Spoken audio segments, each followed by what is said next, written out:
Wow! ಎಷ್ಟು ಚೆನ್ನಾಗಿ colour ಕೂಡ ಬಂದಿದೆ ಅಂತ ನೋಡ್ಬೋದು. ಮತ್ತು ಎಷ್ಟು ಚೆನ್ನಾಗಿ ಕ್ರಿಸ್ಪಿಯಾಗಿ ಕೂಡ ಬಂದಿದೆ ಅಂತ ನೋಡ್ಬೋದು.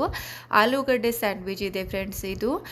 ಅನೇಕ ಬಗೆಯ ಸ್ಯಾಂಡ್ವಿಚನ್ನು ನಾವು ಮಾಡ್ಕೋತೀವಿ. ಕಾರ್ನು, ಚೀಸು, ಪನ್ನೀರು, ವೆಜಿಟೇಬಲ್ ಅಂತ. ಬಟ್ ಅದರಲ್ಲಿ ಒಂದಾಗಿರುವಂತಹದ್ದು ಆಲೂಗಡ್ಡೆ ಸ್ಯಾಂಡ್ವಿಚನ್ನು ಕ್ವಿಕ್ಕಾಗಿ ಮನೆಯಲ್ಲೇ ಇರುವಂತಹ ಇಂಗ್ರೀಡಿಯೆಂಟ್ಸ್ನ ಯೂಸ್ ಮಾಡಿಕೊಂಡು ಹೇಗೆ ಮಾಡೋದು ಅಂತ ನೋಡ್ಕೊಂಬರೋಣ. ಬಟ್ ಅಲ್ಲಿವರೆಗೂ ನೀವು ನಮ್ಮ ಚಾನಲನ್ನು ಸಬ್ಸ್ಕ್ರೈಬ್ ಮಾಡಿಲ್ಲ ಅಂದರೆ ಚಾನಲ್ಗೆ ಹೊಸಬರಾಗಿದ್ದರೆ ಪ್ಲೀಸ್ ಚಾನಲನ್ನು ಸಬ್ಸ್ಕ್ರೈಬ್ ಮಾಡಿ ಅಂತ ಹೇಳ್ತಾ ಇದ್ದೀನಿ. ಮತ್ತು ಪಕ್ಕದಲ್ಲೇ ಬರೋ ಬೆಲ್ ಐಕಾನನ್ನು ಪ್ರೆಸ್ ಮಾಡಿ ವಿಡಿಯೋನ ಸ್ಕಿಪ್ ಮಾಡದೆ ನೋಡಿ, ವಿಡಿಯೋನ ಶೇರ್ ಮಾಡಿ ಮತ್ತು ಕಮೆಂಟ್ ಮಾಡಿ ಅಂತ ಹೇಳ್ತಾ ಇದ್ದೀನಿ. So welcome back to Anuradha's kitchen ವೀಕ್ಷಕರೇ. ಇವತ್ತು ನಾನು ಆಲೂಗಡ್ಡೆ ಸ್ಯಾಂಡ್ವಿಚ್ನ ಮಾಡಲು ಒಂದು 2 ಮೀಡಿಯಮ್ ಸೈಜ್ ಆಗಿರುವಂತಹ ಆಲೂಗಡ್ಡೆನ ತಗೊಂಡಿದ್ದೀನಿ.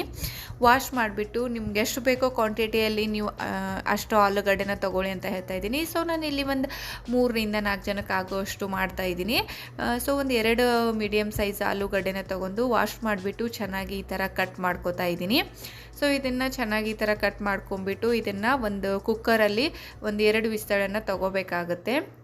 ಸೊ ಮಿನಿಮಮ್ ಏನಿಲ್ಲ ಅಂದರೂ ಒಂದು 15 ನಿಮಿಷದವರೆಗೂ ಕುದಿಸ್ಕೊಳ್ಳಿ. ನಿಮ್ಗೆ ಯಾವ ಥರ ಬೇಕೋ ಆ ಥರ ಚೆನ್ನಾಗಿ ಒಂಥರ ಪೇಸ್ಟ್ ಥರ ಬರಬೇಕು, ಚೆನ್ನಾಗಿ ಬಾಯ್ಲ್ ಆಗಬೇಕು ಮೇನ್ ಅಂದರೆ. ಸೊ ಒಂದು ಸ್ವಲ್ಪ ನೀರನ್ನು ಹಾಕಿಬಿಟ್ಟು ಕುಕ್ಕರಲ್ಲಿ ಒಂದು 2ರಿಂದ 3 ಸಿಟ್ಟಿನ ತಗೊಳ್ಳಿ ಅಂತ ಹೇಳ್ತಾ ಇದ್ದೀನಿ. ಸೊ ಅದಾದಮೇಲೆ ನಾನು ನಿಮಗೆ ಅಲ್ಲಿವರೆಗೂ ಏನಂದರೆ ಸ್ಯಾಂಡ್ವಿಚಿಗೆ ಬೇಕಾಗಿರುವಂತಹ ಎಲ್ಲ ಇಂಗ್ರೀಡಿಯೆಂಟ್ಸ್ನು ಕೂಡ ಕಟ್ ಮಾಡ್ಕೋತಾ ಇದ್ದೀನಿ. ಸೊ ನಾನು ಜಾಸ್ತಿ ಹೇಳಿದ್ದೀನಿ ಮೊದಲಿಗೆ ಆಲೂಗಡ್ಡೆ ಸ್ಯಾಂಡ್ವಿಚ್ ಅಂತ ಹೇಳಿ. ಸೊ ಅದಕ್ಕೆ ಜಾಸ್ತಿ ವೆಜಿಟೇಬಲ್ ಏನೂ ಹಾಕ್ತಾ ಇಲ್ಲ. ಸೊ ಆಲೂಗಡ್ಡೆ ಅಂದಮೇಲೆ ಆಲೂಗಡ್ಡೆ ಸ್ಯಾಂಡ್ವಿಚ್ನೇ ಮಾಡ್ತಾಯಿದ್ದೀವಿ. ಅದಕ್ಕೋಸ್ಕರ ಒಂದು ಮೀಡಿಯಮ್ ಸೈಜ್ ಆಗಿರುವಂತಹ ಈರುಳ್ಳಿನ ಕಟ್ ಮಾಡ್ಕೋತಾ ಇದ್ದೀನಿ. ಸಣ್ಣದಾಗಿ ಈ ಥರ ಒಂದು ಮೀಡಿಯಮ್ ಸೈಜಲ್ಲಿರುವಂತಹ ಈರುಳ್ಳಿನ ಕಟ್ ಮಾಡಿ ಇಟ್ಕೊಳ್ಳಿ. ಅಲ್ಲಿವರೆಗೂ ಈ ಕಡೆ ನಮ್ಮ ಆಲೂಗಡ್ಡೆ ಕೂಡ ಬೆಂದಿದೆ. ಸೊ ಸಿಟ್ಟಿನ ನೋಡ್ತಾ ಇದ್ದೀವಿ ನಾವಿಲ್ಲಿ ಕುಕ್ಕರಲ್ಲಿ. ಸೊ ಚೆನ್ನಾಗಿ ಆಲೂಗಡ್ಡೆ ಕೂಡ ಬೆಂದಿದೆ ಅಂತ ಹೇಳ್ಬೋದು. ಈಗ ಇದನ್ನು ಸಿಪ್ಪೆ ತೆಗೆದುಬಿಟ್ಟು ಇಟ್ಕೊಳ್ಳೋಣ ಫ್ರೆಂಡ್ಸ್. ಈ ಥರ ಸಿಪ್ಪೆ ತೆಗೆದುಬಿಟ್ಟು ಇಟ್ಕೊಂಡಿದ್ದೀವಿ, ನೋಡ್ತಿರ್ಬೋದು ನೀವು. ಸೊ ಇವಾಗ ಹೇಗೆ ಮಾಡೋದು ಅಂತ ನೋಡ್ಕೊಂಬರೋಣ. ಅದಕ್ಕೆ ನಾನು ಒಂದು ಪ್ಯಾನ್ನ ಇಟ್ಟಿದ್ದೀನಿ. ಸೊ ಅದಕ್ಕೆ ಸ್ವಲ್ಪ ಎಣ್ಣೆನ ಹಾಕ್ಕೊಳ್ಳಿ. ನೀವು ಬೇಕಿದ್ದರೆ ತುಪ್ಪ ಕೂಡ ಹಾಕೋಬೋದು ಅಥವಾ ಬಟರ್ ಕೂಡ ಹಾಕೋಬೋದು. ಒಂದೇ ಥರ ಬೆಳಗಿನ ನಾಷ್ಟಕ್ಕಾಗಿರ್ಬೋದು, ಈವ್ನಿಂಗ್ ಸ್ನ್ಯಾಕ್ಸಿಗಾಗಿರ್ಬೋದು, ಏನಾದರೂ ಡಿಫ್ರೆಂಟಾಗಿ ಮಾಡೋಣ ಅಂತ ನಿಮ್ಗೆ ಅನಿಸಿದರೆ ಸೊ ಕ್ವಿಕ್ಕಾಗಿ ಇದನ್ನು ಮಾಡ್ಕೋಬೋದು ಅಂತ ಹೇಳ್ತಾ ಇದ್ದೀನಿ. ಜಾಸ್ತಿ ಮಸಾಲೆ ಪದಾರ್ಥನೂ ಕೂಡ ಇದಕ್ಕೆ ಯೂಸ್ ಮಾಡ್ತಾಯಿಲ್ಲ. ಬಟ್ ಟೇಸ್ಟಿ ವೈಸ್ ಅಂತೂ ತುಂಬ ಚೆನ್ನಾಗಿರುತ್ತೆ ಅಂತಲೇ ಹೇಳ್ಬೋದು. ಸೊ ಸ್ವಲ್ಪ ಒಂದು 2ರಿಂದ 3 ಟೇಬಲ್ ಸ್ಪೂನ್ ಆಗುವಷ್ಟು ಎಣ್ಣೆನ ಹಾಕಿದ ಮೇಲೆ ಜೀರಿಗೆನ ಹಾಕ್ತಾಯಿದ್ದೀನಿ ನಾನು. ಜೀರಿಗೆನ ಹಾಕ್ಕೊಂಡು ಜೀರಿಗೆ ಚಟಪಟ ಅಂತಿದ್ದಂಗೆ ಅದಕ್ಕೆ ಸಣ್ಣದಾಗಿ ಕಟ್ ಮಾಡಿ ಇಟ್ಕೊಂಡಿರುವಂತಹ ಈರುಳ್ಳಿನೂ ಕೂಡ ಸೇರಿಸ್ತಾ ಇದ್ದೀನಿ. ಈರುಳ್ಳಿ ಹಸಿ ವಾಸನೆ ಹೋಗಿ ಬ್ರೌನ್ ಆಗೋವರೆಗೂ ಸ್ವಲ್ಪ ಎಣ್ಣೆಯಲ್ಲಿ ಚೆನ್ನಾಗಿ ಫ್ರೈ ಮಾಡ್ಕೊಳ್ಳಿ ಅಂತ ಹೇಳ್ತಾ ಇದ್ದೀನಿ. ಸೊ ನೋಡ್ತಿರ್ಬೋದು ನೀವು ವಿಡಿಯೋದಲ್ಲಿ ಚೆನ್ನಾಗಿ ಫ್ರೈ ಮಾಡ್ಕೋತಾ ಇದ್ದೀನಿ ನಾನು. ಸೊ ವಿಡಿಯೋನ ಸ್ಕಿಪ್ ಮಾಡದೆ ನೋಡಿ ಅಂತ ಹೇಳ್ತಾ ಇದ್ದೀನಿ. ಮತ್ತು ನೀವು ಯಾವ ಥರ ಮಾಡ್ತೀರಾ ಅನ್ನೋದನ್ನು ಕೂಡ ಕಮೆಂಟ್ ಬಾಕ್ಸಲ್ಲಿ ತಿಳಿಸಿ. ವಿಡಿಯೋನ ಸ್ಕಿಪ್ ಮಾಡದೆ ನೋಡಿ, ಶೇರ್ ಮಾಡಿ ಮತ್ತು ಲೈಕ್ ಮಾಡಿ ಅಂತ ಹೇಳ್ತಾ ಇದ್ದೀನಿ. ಅದಾದಮೇಲೆ ಇದಕ್ಕೆ ನಾನು ಸ್ವಲ್ಪ ಮಸಾಲೆನೂ ಹಾಕ್ತಾಯಿದ್ದೀನಿ. ಏನಂದರೆ ಒಂದು ಸ್ವಲ್ಪ ಆಗುವಷ್ಟು ಅರಿಶಿನ ಪೌಡರು ಮತ್ತು ಕೆಂಪು ಖಾರದ ಪುಡಿ ಆಗಿರ್ಬೋದು, ಜೀರಿಗೆ ಪೌಡರು ಮತ್ತು ಸ್ವಲ್ಪ ಕರಿಮೆಣಸಿನ್ಕಾಯಿ ಪೌಡರು ಮತ್ತು ಏನಂದರೆ ಸ್ವಲ್ಪ ಕಸೂರಿ ಮೇಥಿನ ಕೈಯಿಂದ ಕ್ರಷ್ ಮಾಡಿಬಿಟ್ಟು ಹಾಕ್ತಾಯಿದ್ದೀನಿ. ಎಲ್ಲ ಇಂಗ್ರೀಡಿಯೆಂಟ್ಸ್ನು ನಾನು ಇನ್ ಡಿಟೇಲಾಗಿ ಡಿಸ್ಕ್ರಿಪ್ಷನ್ ಬಾಕ್ಸಲ್ಲಿ ಕೊಡ್ತೀನಿ, ನೀವು ಹೋಗಿ ಚೆಕ್ ಮಾಡ್ಕೋಬೋದು. ಸೊ ಅದಾದಮೇಲೆ ರುಚಿಗೆ ತಕ್ಕಷ್ಟು ಸ್ವಲ್ಪ ಉಪ್ಪನ್ನು ಹಾಕ್ತಾಯಿದ್ದೀನಿ ಮತ್ತು ಚಿಲ್ಲಿ ಫ್ಲೇಕ್ಸ್ನ ಹಾಕ್ತಾಯಿದ್ದೀನಿ ಫ್ರೆಂಡ್ಸ್. ನೀವು ನೋಡ್ಕೋತಾ ಇದ್ದೀರಲ್ಲ, ಚಿಲ್ಲಿ ಫ್ಲೇಕ್ಸ್ನ ಹಾಕ್ತಾಯಿದ್ದೀನಿ ನಾನು. ಇದು ಆಪ್ಷನಲ್ ಇದೆ, ನೀವು ಬೇಕಂದರೆ ಹಾಕ್ಕೊಳ್ಳಿ, ಬೇಡ ಅಂದರೆ ಬಿಡಿ. ಸೊ ಸ್ವಲ್ಪ ಟೇಸ್ಟ್ ಮ್ಯಾನೇಜ್ ಆಗ್ಲಿಕ್ಕೆ ಅಂತ ಹೇಳಿ ಸ್ವಲ್ಪ ಒಂದು ಪಿಂಚ್ ಅಂತೀವಲ್ಲ ಆ ಥರ ಸಕ್ಕರೆನ ಹಾಕಿದ್ದೀನಿ. ನೀವು ಬೇಕಿದ್ದರೆ ಹಾಕ್ಕೊಳ್ಳಿ, ಬೇಡ ಅಂದರೆ ಸ್ಕಿಪ್ ಕೂಡ ಮಾಡ್ಕೋಬೋದು, ಪರವಾಗಿಲ್ಲ. ಸೊ ಸ್ವಲ್ಪ ಟೇಸ್ಟಿ ಚೆನ್ನಾಗಿರುತ್ತೆ ಅಂತ ಹೇಳಿಬಿಟ್ಟು ನಾನು ಹಾಕಿದ್ದೀನಿ. ಸೊ ಅದಾದಮೇಲೆ ನಾವು ಬಾಯ್ಲ್ ಮಾಡಿ ಇಟ್ಕೊಂಡಿರುವಂತಹ ಎಲ್ಲ ಆಲೂಗಡ್ಡೆನೂ ಅದಕ್ಕೆ ಸೇರಿಸ್ಬಿಟ್ಟು ಮ್ಯಾಶರ್ನ ತೊಗೊಂಡ್ಬಿಟ್ಟು ಚೆನ್ನಾಗಿ ಇದನ್ನು ಮ್ಯಾಶ್ ಮಾಡ್ಕೋಬೇಕಾಗುತ್ತೆ. ಚೆನ್ನಾಗಿ ಮ್ಯಾಶ್ ಮಾಡ್ಕೊಂಡ್ಮೇಲೆ ಇದು ನಾವು ಹಾಕಿರುವಂತಹ ಮಸಾಲೆ ಮತ್ತು ಆಲೂಗಡ್ಡೆ ಚೆನ್ನಾಗಿ ಮಿಕ್ಸ್ ಆಗಬೇಕಾಗುತ್ತೆ. ಈ ಥರ ಚೆನ್ನಾಗಿ ಮ್ಯಾಶ್ ಮಾಡ್ಕೊಳ್ಳಿ ಫ್ರೆಂಡ್ಸ್.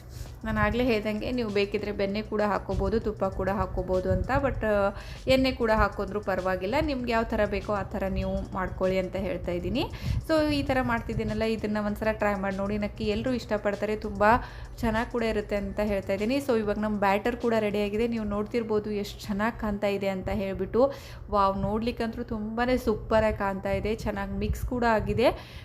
ಸೊ ಇದಾದಮೇಲೆ ನನ್ನ ಹತ್ರ ಈ ಥರ ಬಂದು ಟೋಸ್ಟ್ ಮಾಡುವಂತಹ ಮಷಿನ್ ಇದೆ, म्हणजे ಸ್ಯಾಂಡ್ವಿಚಿಗೆ ಅಂತ ಹೇಳಿಬಿಟ್ಟು.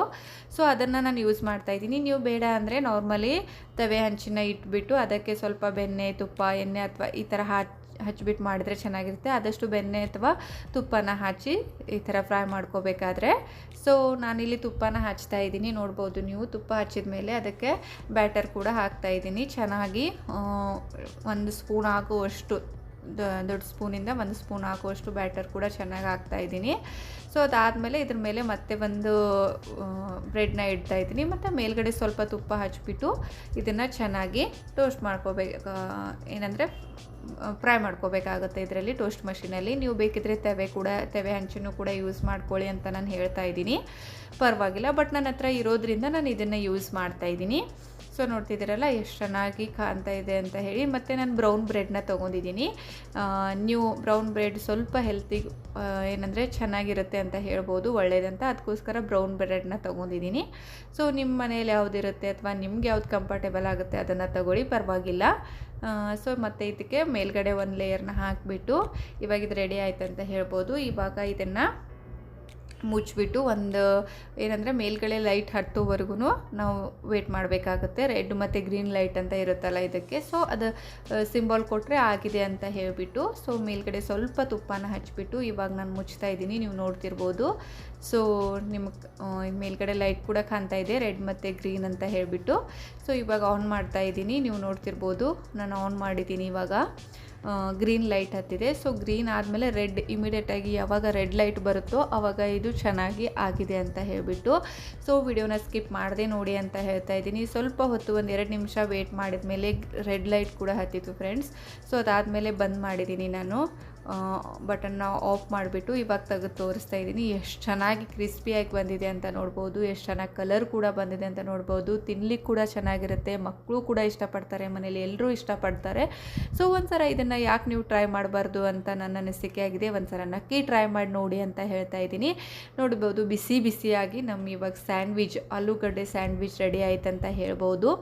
ಸೊ ಇದನ್ನು ನೀವು ಟೊಮೆಟೊ ಸಾಸ್ ಆಗಿರ್ಬೋದು ಅಥವಾ ಹಾಗೆ ಟೀ ಜೊತೆಗಾದರೂ ತಿಂದರೂ ಕೂಡ ಪರವಾಗಿಲ್ಲ ಅಂತ ಹೇಳ್ಬೋದು. ಸೊ ತುಂಬ ಚೆನ್ನಾಗಿರುತ್ತೆ, ತುಂಬ ಟೇಸ್ಟಿಯಾಗಿರುತ್ತೆ ಅಂತ ಹೇಳ್ಬೋದು. ಇವಾಗ ನಾನು ಸರ್ವ್ ಮಾಡ್ತಾಯಿದ್ದೀನಿ.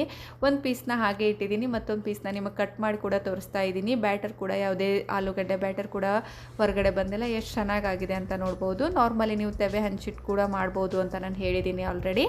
ಸೊ ಇದಕ್ಕೆ ಸ್ವಲ್ಪ ಟೊಮೆಟೊ ಸಾಸನ್ನು ಹಾಕಿಬಿಟ್ಟು ನಾನು ಸರ್ವಿಂಗ್ ಪ್ಲೇಟಿಗೆ ಕೂಡ ಸರ್ವ್ ಮಾಡಿದ್ದೀನಿ. ಎಷ್ಟು ಚೆನ್ನಾಗಿ ಕಾಣ್ತಾ ಇದೆ ಅಂತ ನೋಡ್ಬೋದು, ಎಷ್ಟು ಚೆನ್ನಾಗಿ ಕಲರ್ ಕೂಡ ಬಂದಿದೆ ಅಂತ ನೋಡಿ ಫ್ರೆಂಡ್ಸ್. ಸೊ ಹಾಗಿದ್ರೆ ಯಾಕೆ ತಡ ಮಾಡ್ತೀರಾ, ನೀವು ಕೂಡ ಇದನ್ನು ಮನೆಯಲ್ಲಿ ಟ್ರೈ ಮಾಡಿ ನೋಡಿ, ಎಲ್ಲರನ್ನೂ ಖುಷಿಪಡಿಸಿ ಅಂತ ಹೇಳ್ತಾ ಇದ್ದೀನಿ. ಮತ್ತು ಇನ್ನೊಂದು ವಿಡಿಯೋ ಜೊತೆ ನಾನು ನಿಮ್ಮನ್ನು ಭೇಟಿ ಆಗ್ತೀನಿ ಫ್ರೆಂಡ್ಸ್. ಅಲ್ಲಿವರೆಗೂ ಬಾಯ್ ಬಾಯ್.